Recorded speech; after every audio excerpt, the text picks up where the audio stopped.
Now this is a Whirlpool dishwasher, and the model number is ADG 7440, and the circulating pump is gone in it. We'll have a little look. We have it turned on the side, and there's your circulating pump there. It's an Ascol pump.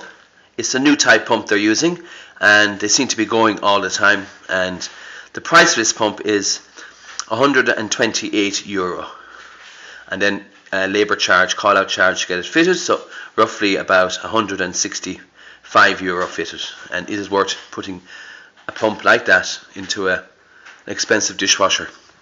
I'll just give you the service number.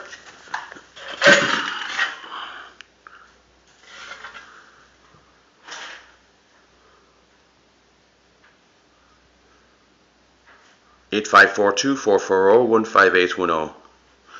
So just be aware, these Whirlpool dishwashers,